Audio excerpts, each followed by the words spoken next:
All right. So I just had a so I'm gonna come back with this. So what I was saying is that a lot of life is we have certain instincts that are from us, we have certain instincts that are part of nature, that are part of our background in nature. It's not that they can't be changed or that they can't be improved upon, but that this is what they're in the habit of.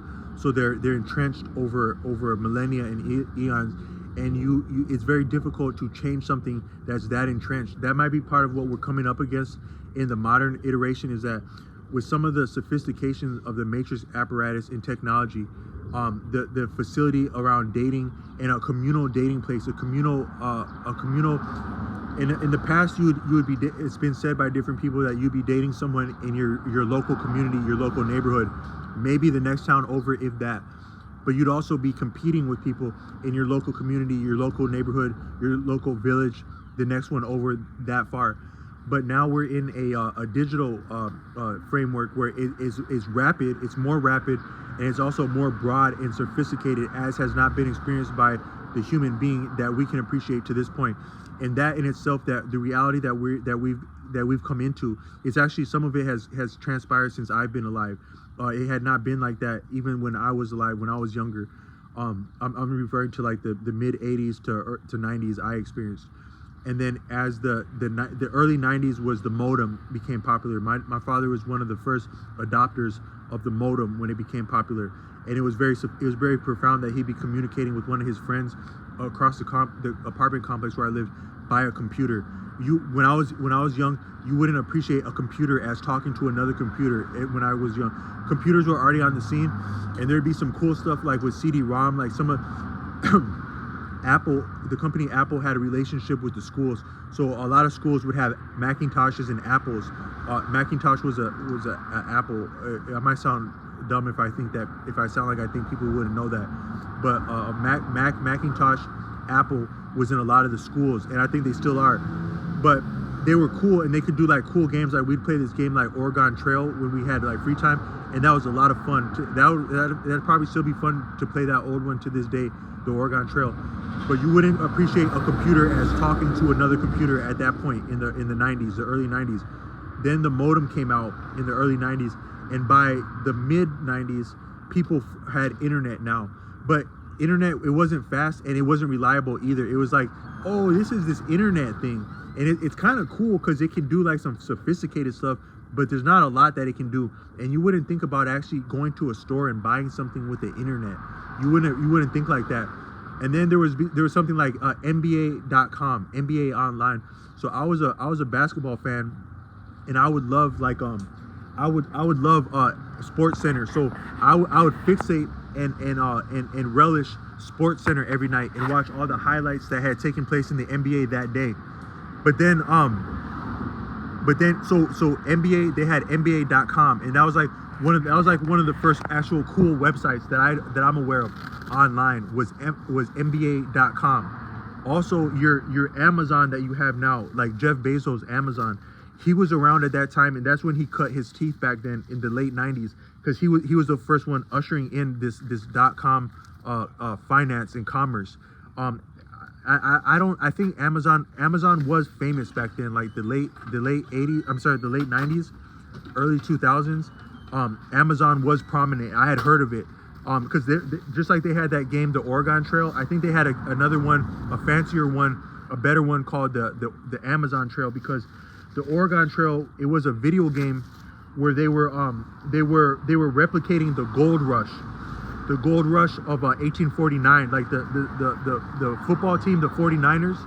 That's modeled on a phenomena in American history where a lot of people from the East Coast, they uprooted themselves and their families to go search for gold in Oregon, because it had been reported that there was gold there. So when you embarked on that journey to go to Oregon, you could gain a fortune and you could lose a fortune, because there's no potential to gain without the potential of risk. So that's true in anything. But according to Nassim Lucas Taleb, is that a lot of your different insurance actuaries. That's a high-paying field right there, like insurance actuary. And in different business dealings, like especially all these contracts that we sign, like if you sign up for anything, they make you sign waivers, of course. But what that waiver is saying is that you must go to arbitration and not a jury if there's a problem. And so I don't know of how arbitration works, but I would imagine that it'd be arbitrary jury. An arbiter is going to make an arbitrary decision about your sustenance, finance, something that affects you. But I would imagine that it skews more in favor of whatever business you're contracting, you're doing business with, contracting. This society is heavily preoccupied with contracts, and they skew. Obviously, they what they do is, according to Nassim Nicholas Taleb, is that they mitigate and skew the risk value dynamic, because you actually cannot. It's something of a property of nature of this existence that you cannot entirely mitigate nor separate risk and value. There would have to attend risk with value, otherwise it wouldn't be value, and value with risk, otherwise it wouldn't be risk. But that's understood on a deep level by your different people who are near about scientists, as they appreciate mathematics and business, finance and business and commerce. That is like the traffic of buying and selling can be adjusted for and approached and appreciated as another scientific discipline. But with anyone who would, and so this Nassim Nicholas Taleb was actually a stock trader, a pit trader on Wall Street, who he understands dealings like that deeply, heavily, and he defers to someone called Fat Tony, which was like someone with a thick Brooklyn accent that he may have known, who had real instincts around that, real instincts around business dealings, and he would know the difference between a sucker and like a seller, and that's significant. But it's the same thing in broad society, and just like children are forced to begin to participate in the beast of production, which will amount to their participation in furtherance of the beast of production, which will not be viable without their participation even at a young age, because as they're young, their membership in a municipal. So a child lives in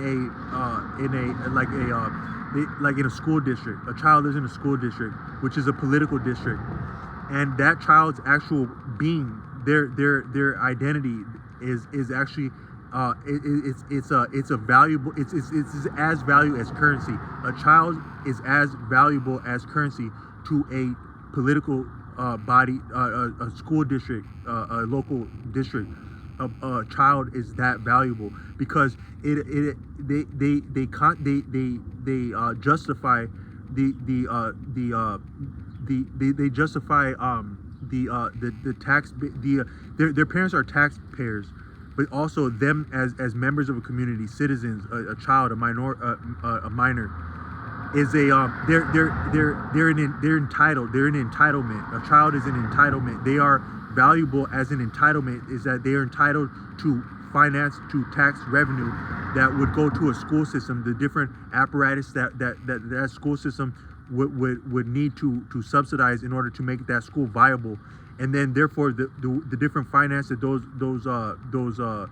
those employees, whether civil or untrained, or whether civil or private, I'm sorry, whether like a civil servant, like a politician, or like a school district official, which is actually a politician, or like a janitor or whatnot, the actual revenue that they derive would go back into a community and also make other businesses viable, that is, create tax revenue.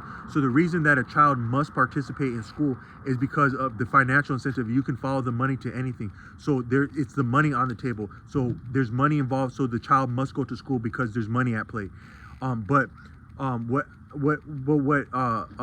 Nassim Nicholas Taleb would appreciate is that you cannot isolate risk and value, but finance, but different dealings, they skew that to to be arbitrary about that, to force the consumer to assume the risk, and if and when things go wrong, the consumer will foot the bill. That's what we exist within right now.